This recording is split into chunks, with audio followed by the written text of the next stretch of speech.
Hola, muy buenos días. Somos Capilla Calvario Iglesia El Camino, el pastor Cristóbal García saludándoles y dándoles la bienvenida. Muchas gracias por acompañarnos. A ustedes que les gusta acompañarnos, muchas gracias de nuevo. Y hoy empezamos un nuevo libro.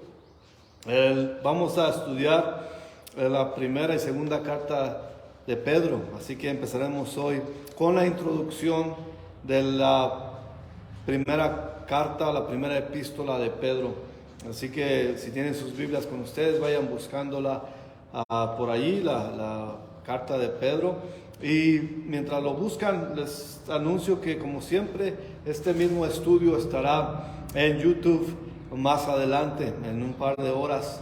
Y darle de nuevo, dándole las gracias por acompañarnos y pidiéndoles que, si así es su voluntad, que nos pongan un like y que compartan este video si así les parece conveniente.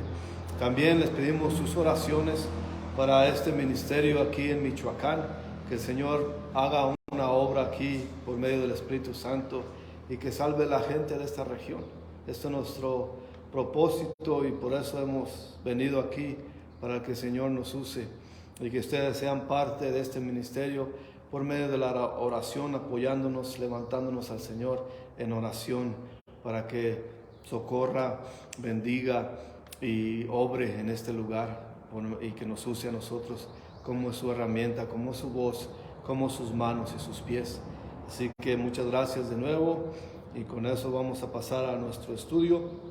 Hoy solamente vamos a leer el primer versículo del primer capítulo de la carta de Pedro y vamos a hacer la introducción para entrar en contexto. Como ustedes ya saben, nosotros lo que hacemos aquí es estudiar versículo por versículo, capítulo por capítulo y libro por libro. Así que acompáñenos por favor en este estudio de la primera carta de Pedro.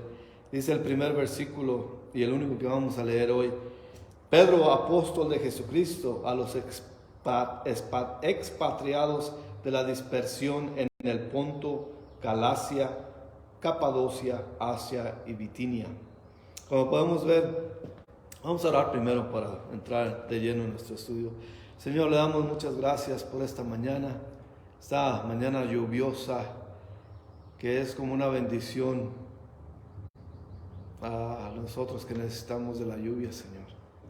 Y así como la lluvia cae, Señor, sobre estas tierras, que así caiga su Espíritu Santo, Señor, sobre nosotros, a rebosarnos, a llenarnos. Sea con nosotros, Señor, y que su palabra penetre en nuestros corazones, por medio de nuestros oídos, que llegue a nuestros corazones y mentes, y poder conocerlo más, Señor, saber de su palabra. Le pedimos que bendiga este tiempo, que sea usted el que nos enseñe, Señor, y que tome control de este estudio, que usted sea el que controle todo esto, Señor, y el que nos dirija, que quite toda la incapacidad mía, toda la ineptitud que yo pueda hacer, todo lo que pueda estorbar, y que usted se manifieste por medio de su palabra, Señor. Bendiga este tiempo, cúbranos con su Espíritu, se lo pedimos nuevamente, dándole gracias que podemos estar aquí libremente, por nuestra propia voluntad, alabándolo en canción y estudiando su palabra. Que seamos bendecidos, Señor, y que glorifiquemos su nombre. Es nuestro deseo, en el nombre de Jesucristo, nuestro Señor y Salvador. Amén. Como ya leímos, primero para adentrarnos, hay un dicho popular que dice: mientras haya vida, hay esperanza. Y se dice que eso es un dicho romano, antiguo, que sigue vigente en estos días. Y como todos los dichos, tienen un elemento de verdad, pero no del todo cierto. No es la verdad de vida que determina la esperanza, pero la fe de vida es la que nos da la esperanza. El creyente cristiano tiene la esperanza de vida, como lo veremos muy pronto en nuestro estudio de esta epístola, porque nuestra fe y esperanza están en Dios. Y esta esperanza de vida es el tema mayor de Pedro en esta primera carta o epístola. Él nos dice a todos los creyentes que tengamos esperanza. Y antes de estudiar en detalle esta epístola tan fascinante, vamos a ver quién es este hombre que la escribió.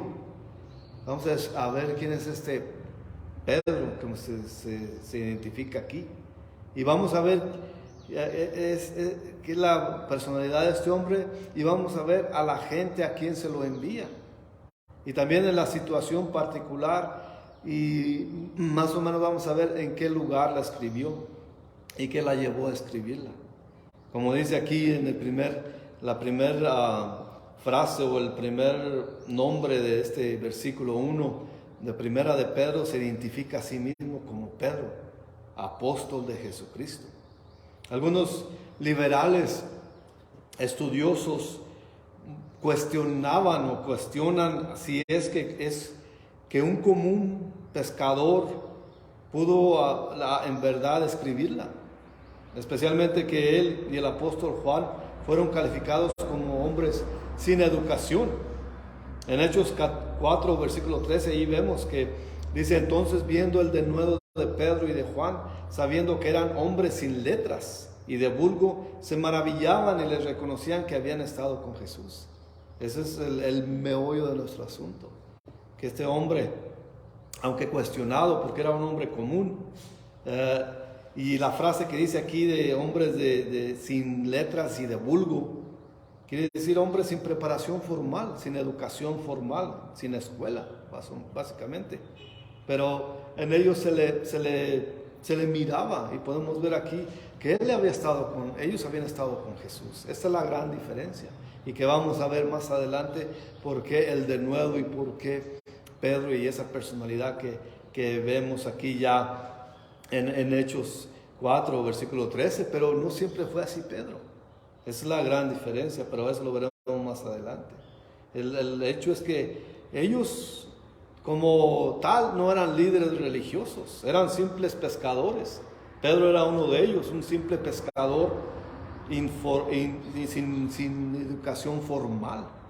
Pero aquí, hombres de trabajo, y no eran de ninguna manera religiosos o parte de, seguro que era como judíos, observaban las fiestas de guardar y todas las costumbres, pero no eran en sí maestros ni entrenados en el culto o en la religión. Así que, pero no podemos subestimar tampoco la educación que tuvo Pedro de primera mano, que tuvo 3 años para prepararse con nada más ni nada menos que el maestro de maestros y el señor de señores, el mejor rabí que podía existir en toda la tierra. Así que el mismo Señor Jesús lo enseñó. Y sabemos por las escrituras que Pedro era un hombre rudo, atrabancado, actuaba antes de pensar. Esa era su personalidad, pero eso lo vemos más adelante. Así que, pero tampoco podemos subestimar la presencia del Espíritu Santo en los apóstoles. Esa es la gran diferencia. Hoy en día muchos se dicen apóstoles, que como siempre les digo, ya no hay apóstoles como tal, porque no califican a los requisitos que deberían tener. Simplemente no califican porque no estuvieron con Jesús. Era una de lo principal, regla para poder ser llamados apóstoles. En 1 Corintios podemos ver que Pedro era una perfecta ilustración de la verdad que Pablo expresa en 1 Corintios capítulo 1 del versículo 26 al 31. Y ahí dice Pablo: pues mirad, hermanos, vuestra vocación, que no sois muchos sabios según la carne, ni muchos poderosos, ni muchos nobles, sino que lo necio del mundo escogió Dios para avergonzar a los sabios, y lo débil del mundo escogió Dios para avergonzar a lo fuerte, y lo vil del mundo y lo menospreciado escogió Dios, a lo que no es, para deshacer lo que es, a fin de que nadie se jacte en su presencia. Mas por Él estáis vosotros en Cristo Jesús, el cual nos ha sido hecho por Dios sabiduría, justificación, santificación y redención, para que como está escrito, el que se gloríe, gloríese del Señor. Cuando uno depende de sí mismo y de su propia inteligencia, se gloría en su capacidad, se jacta de su capacidad carnal. Pero cuando sabemos lo que somos, que no somos nada. Hay una frase que me encanta, cuando dice un pastor norteamericano que dice: no hay tal cosa como grandes hombres de Dios. No lo hay. Pero sí hay patéticos, pequeños hombres con una gran necesidad de Dios. Y así es, si nos calificamos de esa manera, sabemos que no nos podemos jactar lo que Dios hace por medio de nosotros, sino que es el Espíritu Santo en nosotros y Dios que actúa por medio de nosotros. Este hombre Pedro, su nombre original o su nombre de cuna, como se dice comúnmente, era Simón, pero nuestro Señor Jesús se lo cambió a Pedro, el cual quiere decir piedra. En Juan capítulo 1, versículo 40 y 42, ahí nos dice cómo pasó. Fue Andrés el que primero vio a Jesús, y él, lleno de alegría, fue y halló a su hermano Simón y le dijo: hemos hallado al Mesías, que traducido es el Cristo. Y le trajo a Jesús. Le digo: ven, hermano, ya hemos encontrado al Cristo. Son hombres comunes, trabajadores, pescadores. Y vemos el versículo 42 de Juan 1. Y le trajo a Jesús, y mirándole a Jesús dijo: tú eres Simón, hijo de Jonás, tú serás llamado Cefas, que quiere decir Pedro. Cefas es el equivalente a Pedro en arameo. Así que Pedro era un hombre con 3 nombres. 50 veces en el Nuevo Testamento él es llamado Simón, y también muchas veces se le llama Simón Pedro. Esto puede que nos recuerde las dos naturalezas del cristiano, como estábamos viendo, como nos decía Pablo en lo que leímos en 1 Corintios capítulo 1, y ahí podemos ver las dos personalidades, porque primero el Simón, el hombre carnal, el hombre mundano, un hombre de naturaleza carnal, o Simón, que era hombre fallido, con muchos errores, y luego Pedro representa la roca que Dios hizo de él, la roca que partía de victoria hacia adelante, la victoria de Jesús en la cruz. Esa fue lo que marcaba la diferencia. Como Simón era solamente un ser humano con fallas y defectos, como todos nosotros en nuestra carne, pero nuestro Señor Jesucristo hizo una roca de él. Pedro y Pablo eran 2 apóstoles líderes de la iglesia ya después de la resurrección de Jesús. En la iglesia temprana, Pablo y Pedro eran muy prominentes. Pedro aún más que Pablo. Y fue asignado Pablo especialmente para ministrar a los gentiles, pero Pedro fue asignado para los judíos. Eso dice Pablo en Gálatas 2, versículos 6 hasta el 10. Ahí más o menos explica a él. Y no se los leo para no perder tanto tiempo. Pero ahí, si toman notas, pueden leer nuevo cómo Pablo explica allí, cómo él fue enviado a los incircuncisos y Pedro a los circuncisos, que es decir, a los judíos. Y fue cada quien, y ahí nombra a Pablo en Gálatas 2, versículos 6 al 10, básicamente en el versículo 9, reconociendo que Jacobo, Cefas, que es Pedro, y Juan, eran considerados las columnas de la iglesia temprana. Así que él y Bernabé fueron los que fueron ungidos, que les impusieron las manos para que fueran a los gentiles, pero Pedro fue el que había de enseñar a sus compatriotas, a sus hermanos de sangre, a los judíos. El Señor mismo encargó a Pedro que animara a sus hermanos en Lucas 22, 32. Cuando el Señor le dijo a Pedro: pero yo he rogado por ti, que tu fe no te falte. Y tú, una vez vuelto, confirma a tus hermanos. Porque era cuando Jesús le había dicho: Pedro, el diablo pidió por tu nombre. Así que no te sientas muy valentito. Era cuando Pedro decía: yo nunca te fallaré, Señor.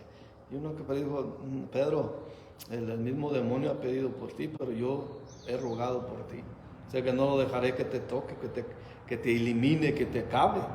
Pero tú, una vez que vuelvas de ese lugar oscuro donde vas a ser puesto, confirma a tus hermanos que atendiera a su rebaño, que pastoreara a sus hermanos y que atendiera a su rebaño. En Juan 21, 15, 17, cuando hubieron comido Jesús y Simón Pedro, eso ya fue después de la resurrección de nuestro Señor, cuando Pedro le dijo a los demás, yo voy a ir a pescar, y ellos se fueron con él, y fue cuando Jesús les encontró y les dio, ya tenía un pescado él en las brasas, asándolo, para cuando ellos vinieran y comieran. Y fue cuando el Señor le dijo a Pedro, le dijo, Pedro, Simón Pedro, hijo de Jonás, ¿me amas más que a estos? Respondió, sí, Señor, tú sabes que te amo. Y le dijo, apacienta mis corderos. El versículo 16 de Juan 21 dice, volvió a decirle la segunda vez, Simón, hijo de Jonás, ¿me amas? Pedro le respondió, sí, Señor, tú sabes que te amo. Le dijo, pastorea mis ovejas. El 17 le dijo la tercera vez, Simón, hijo de Jonás, ¿me amas? Pedro se entristeció de que le dijese la tercera vez, ¿me amas? Y le respondió, Señor, tú lo sabes todo, tú sabes que te amo. Jesús le dijo, apacienta mis ovejas. Ahora, ¿qué podemos ver en esa manera que se entristeció Pedro cuando el Señor le preguntó 3 veces? Porque yo creo que Pedro, es solamente mi opinión, pero Pedro sintió como muchos de nosotros, que sentimos que no amamos suficiente a nuestro Señor como debe ser amado, como Él nos ama a nosotros, como Él fue capaz de demostrarse amor al dando su vida en la cruz, al ser humillado, maltratado, golpeado y pisoteado, literalmente. Y quizás a veces no sentimos ese amor que deberíamos querer sentir por Él. Es como algo que lo sentimos, pero que sentimos al mismo tiempo que no es suficiente el amor que le tenemos a nuestro Señor Jesús. Tómalo como quieran, pero esa es mi opinión solamente. Pero vemos aquí que el Señor ya le estaba preparando el ministerio a Pedro, que le estaba ya preparando a él, porque él aún venía más preparaciones para él, porque todavía no estaba listo, pero el Señor ya le estaba asignando un ministerio para Pedro, y escribir esta epístola era parte de ese ministerio, porque esas epístolas, la primera y segunda carta, se dice también que el libro de Marcos también fue dictado por Pedro mismo. Eso es lo que dicen los eruditos. Pero estas cartas en sí eran parte de ese ministerio. En esa carta veremos que Pedro dice a los lectores que es como una carta de exhortación y de testimonio personal. Todos los que tenemos el llamado a ministrar, tenemos que estudiar. No podemos solamente pararnos en el púlpito y a ver qué sale, a leer la palabra de Dios, y que el Espíritu Santo tiene todo el poder y el manejo del estudio, pero también tenemos que prepararnos. Y muchas veces leemos nosotros a los maestros teólogos, que lo que escribieron, sus comentarios y todo eso, para poder entender un poquito más de lo que habla la palabra de Dios. Pero esta carta de Pedro creció de una vida que sirvió para la gloria de Dios. Muchos de los eventos en la vida de Pedro son como tejidos, como hojas de tela o de papel en esta epístola.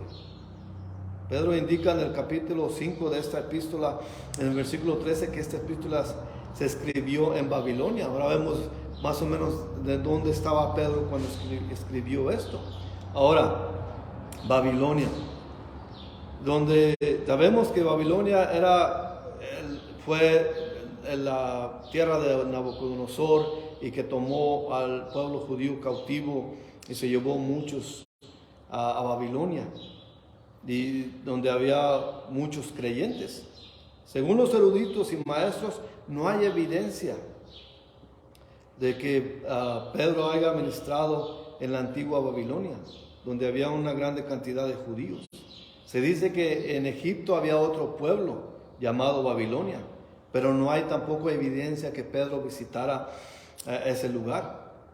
Pero hay algo muy importante que sí podemos ver, que probablemente Babilonia es el otro nombre que se le daba a la ciudad de Roma. Y puede que sea verdad, yo creo que es verdad, pero el problema un poquito que puede haber aquí es que Pablo había llegado primero que él ahí. Y Pablo no le gustaba ministrar donde había alguien más, otro apóstol, o donde había más maestros del Evangelio ahí. Él mismo lo dijo en Romanos 15, versículo 20, que él dijo que de esta manera me esforcé a predicar el Evangelio, no donde Cristo ya hubiese sido nombrado, para no edificar sobre fundamento ajeno.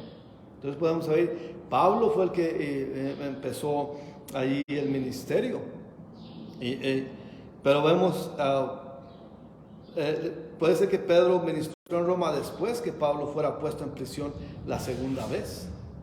Los maestros teólogos dicen según eso, porque Roma se le llamaba Babilonia precisamente en Apocalipsis capítulo 17, versículo 5, ahí se dice: y en su frente un nombre escrito, un misterio, Babilonia la grande, la madre de las rameras, de las abominaciones de la tierra. Y nosotros sabemos y tenemos esta hipótesis que Babilonia se le nombra a Roma porque ahí es el centro de la religión católica, es lo que se le llama la ramera, la mayor ramera. Y no se ofendan, eso es solamente lo que podemos ver aquí, de las abominaciones, las de la tierra.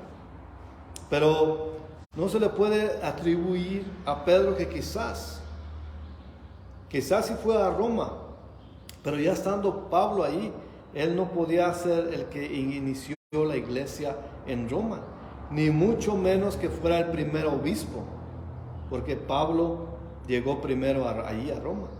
Se dice que esta carta fue escrita en el año 63 después de Cristo, y Pablo fue decapitado, fue en Roma en el año 64, y es muy posible que Pedro diera su vida también en ese mismo año, ahí mismo en Roma. Ahora, ¿a quién le manda esta carta Pedro?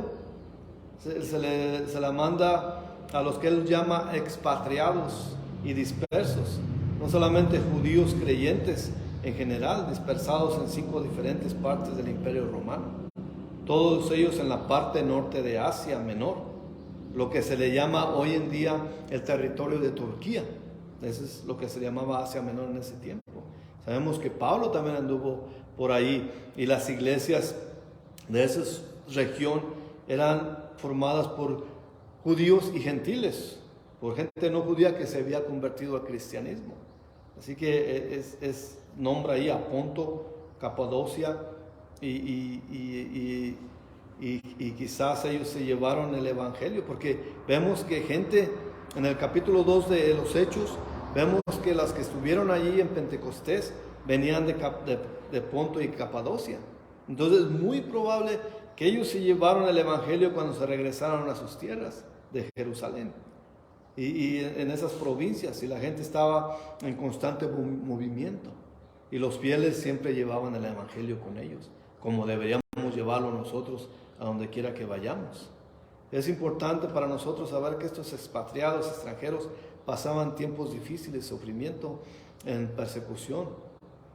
Por lo menos 15 veces Pedro se refiere al sufrimiento y a los cristianos que sufren porque ellos vivían vidas agradables a Dios, ¿no? Por eso sufrían.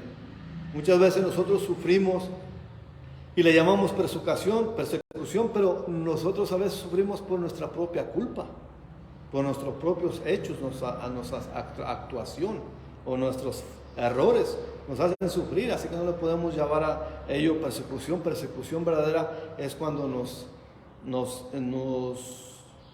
persiguen por nuestra fe en Jesucristo. En esos tiempos hubo un cambio de gobierno, como sabemos, en Roma. La primera vez que estuvo Pablo en Roma, estaba el emperador César Augusto. Y él permitió que Pablo estuviera prisionero en una casa donde tenía la libertad de recibir gente, como vimos en el libro de los Hechos.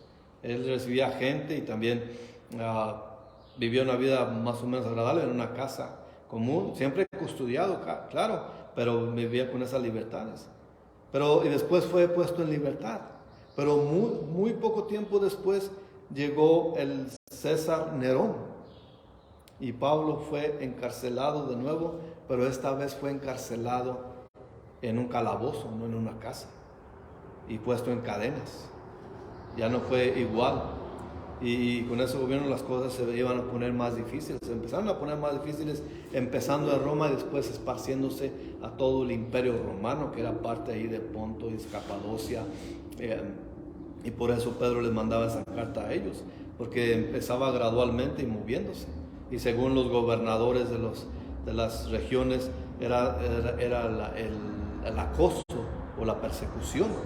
Entonces esa es la manera por qué y por qué razón Pedro mandó esa carta. Se dice también que en ese periodo fue cuando Pedro quizás estuvo en Roma, porque sabemos que ya después Pablo, la razón por qué estuvo ahí, tenía que presentar su caso ante el César. Pero cuando hubo el cambio de César, que ya no era más Augusto, ahora era Nerón. Nerón era un hombre sanguinario que hacía atrocidades. Y él fue el que puso en la guillotina o en el lugar el madero donde cortaron la cabeza de Pablo.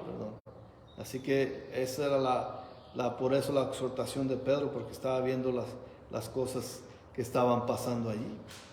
Así que los tradicionales cristianos eran considerados como una secta por el gobierno romano, pero una secta que estaba adherida o parte del judaísmo, porque sabemos, y Pablo lo hizo muchas veces, que él ministraba en las sinagogas, en los templos.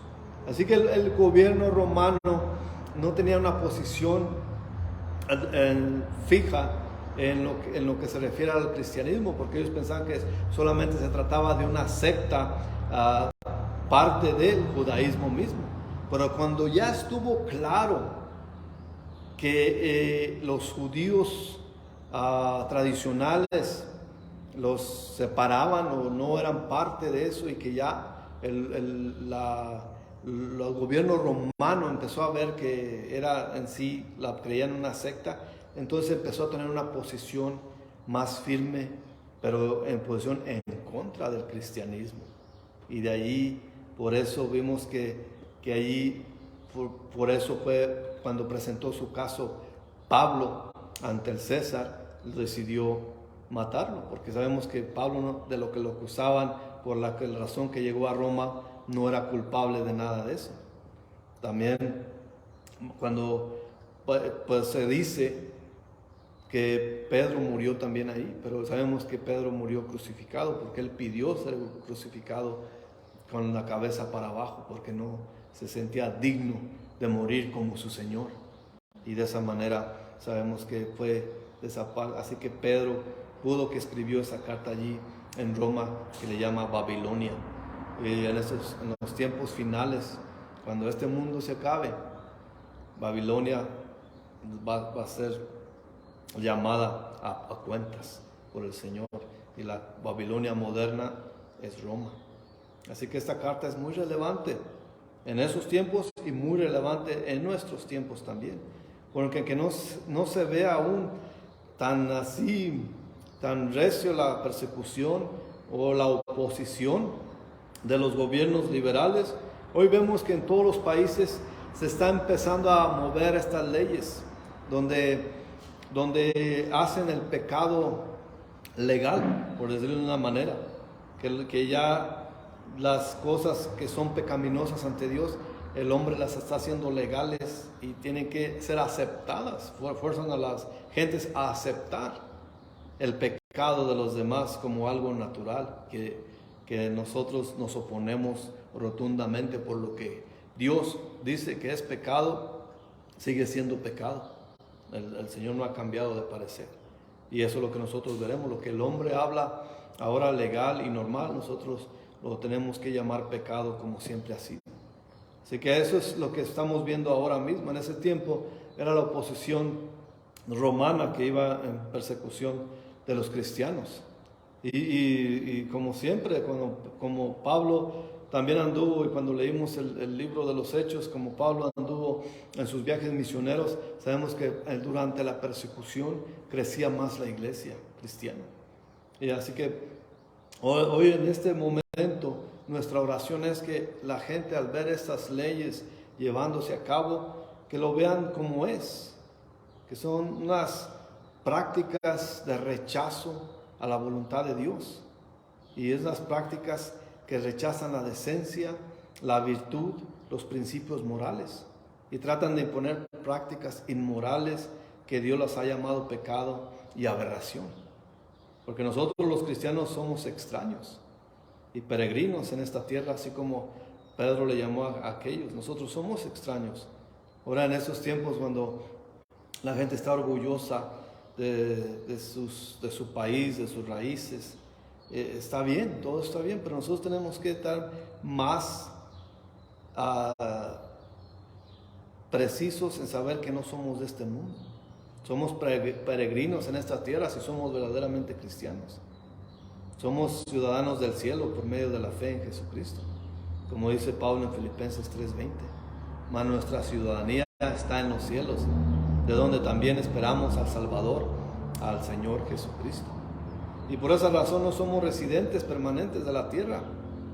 Así como Abraham, tenemos nuestros ojos concentrados y centrados en la futura ciudad de Dios. Sabemos en Génesis, cuando el Señor mandó a Abraham fuera del lugar de su tierra, de donde había básicamente idolatría muy grande y muy de costumbre, Él lo sacó de esa tierra. También en Hebreos 11 podemos ver en el versículo 8 al 16 que Dios le dice: por la fe Abraham, siendo llamado, obedeció para salir del lugar que había de recibir como herencia, y salió sin saber. También ahí nos dice cómo Dios obró en Abraham y en su esposa, en Sara, cuando siendo ya viejos, cómo le dio a Isaac, su hijo, siendo ya un mayor, que su mujer básicamente estaba estéril, era seca, se dice ahí, y cómo Dios obró para que él tuviera, y cómo hizo una gran nación de Abraham por medio de Isaac, y todo eso es por la fe. Y por eso nosotros, por la fe, no somos ciudadanos de la tierra, somos ciudadanos del cielo.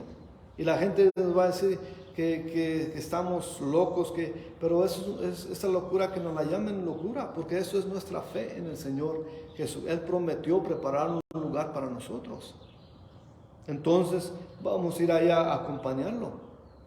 Así que todos, también ahí en Hebreos 11, básicamente en el versículo 13, ahí dice que muchos murieron en la fe y no vieron las cosas que se les fueron prometidas. También nosotros tenemos esa fe. Así que pensando en la fe que tenemos y en la ciudad que hemos de vivir, que este no es nuestro lugar donde vamos a vivir para siempre, porque la tierra se destruirá. Así dice la palabra de Dios. Todo se destruirá, pero habrá una ciudad nueva donde el Señor nos va a llevar junto con Él. Porque el anhelo que ellos tenían, los primeros cristianos, esto es anhelo celestial, por lo que Dios nos da la esperanza y no vergüenza de llamarnos hijos de Dios, como Él no se avergüenza de llamarse Dios de ellos, porque les ha preparado una ciudad, y en esa ciudad nosotros esperamos también. Estamos en este mundo, pero no somos de este mundo. Somos considerados extraños en este mundo, porque tenemos estándares y valores diferentes a los de este mundo. Y la pregunta sería, ¿se nota esa diferencia? Si nosotros en este momento, digamos que ya las leyes de este mundo buscaran condenar a todo aquel que es cristiano y que ama a Dios y que tiene la esperanza en Dios. ¿Seríamos nosotros acusados y convictos? ¿Seríamos vistos culpables de ser cristianos? Esa sería nuestra pregunta. Nuestra vida representa que somos nosotros ciudadanos de otro mundo, de otro lugar, de otra ciudad celestial. Actuamos como tal, porque hoy el mundo actúa. Vemos que el mundo actúa aberrantemente en muchas cosas. Acepta cosas inmorales. Gente es más fácil robar a los demás y abusar de los demás para obtener bienes. Y nosotros somos parte de eso, o nosotros no robamos, nosotros no aceptamos las cosas mundanas que quieren imponer el mundo. ¿Y cómo es nuestro comportamiento? Nuestro comportamiento alaba a Dios. Nuestra mente, nuestro corazón, nuestro platicar alaba a Dios. Esa es la gran pregunta. Si alguien preguntara, si vinieran, por ejemplo, alguien acusándote y les preguntara a la gente, hey, ¿tú crees que este hombre es cristiano o esta mujer es cristiana? ¿Tú crees que ellos son culpables de seguir a Jesucristo? ¿Qué dirían los testimonios de la gente? ¿Sí o no? O decían, no, pues se porta como todos los demás nosotros. Nomás dice que es cristiano, pero no se porta diferente de los demás. Esa es la gran incógnita que tenemos ahora. ¿Vivimos para el Señor? ¿Vivimos en esa esperanza? ¿Queremos nosotros llevar el Evangelio a los demás para que nadie se pierda, mas pueda tener vida eterna? Como dice el Señor Jesús en Juan 3:16, que Él no quiere que nadie se pierda, más que todos vengan al arrepentimiento. Eso es, quizás podemos ver en retrospectiva nuestra vida. ¿Agradamos al Señor en nuestro vivir? Claro que tenemos errores, claro que fallamos, pero ¿cuál es nuestro deseo? ¿Cuál es nuestro deseo de vivir diariamente? ¿Para Dios o para nosotros mismos? Y eso es lo que, si usted no sabe qué es ser cristiano o qué es tener una vida cristiana, nacer de nuevo. Hemos sido nacidos de nuevo. Tenemos una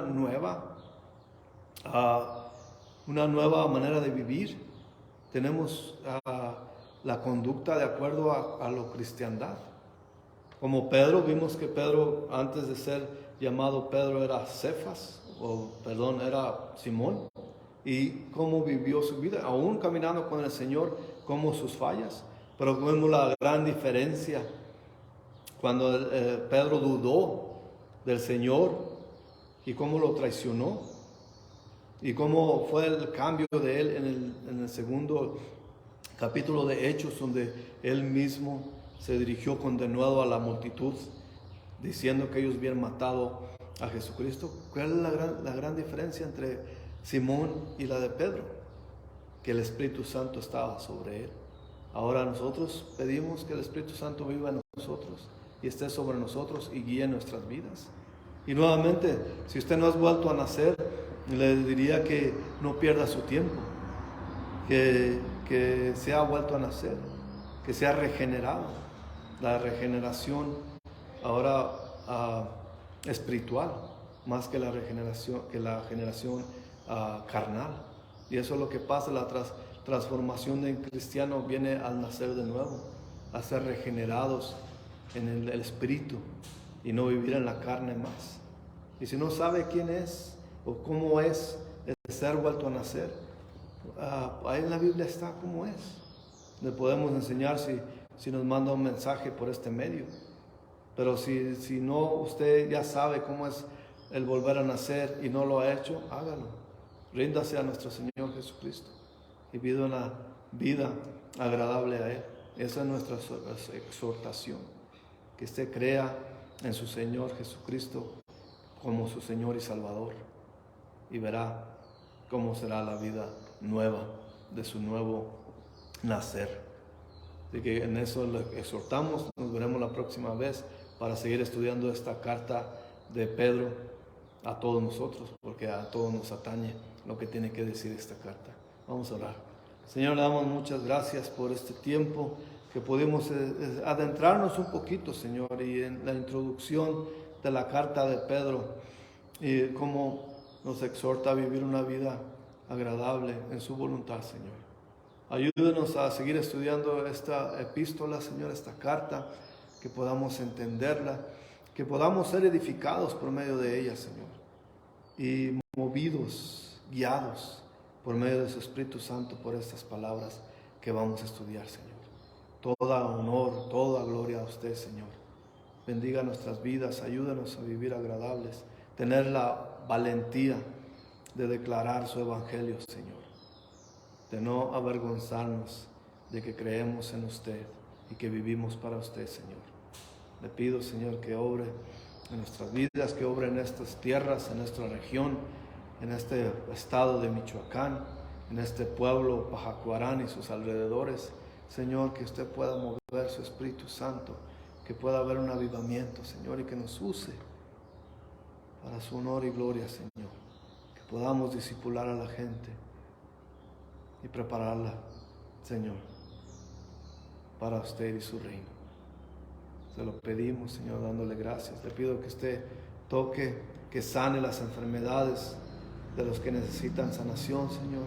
Le pido que provea por las necesidades de todos nosotros y que bendiga nuestros hogares, Señor. Gracias por ser nuestro Señor, nuestro Dios Todopoderoso. Gracias, Padre. En el nombre poderoso, magnífico, glorioso de Jesucristo nuestro Señor. Amén.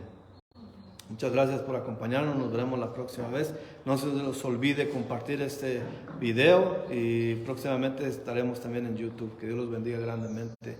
Hasta la próxima.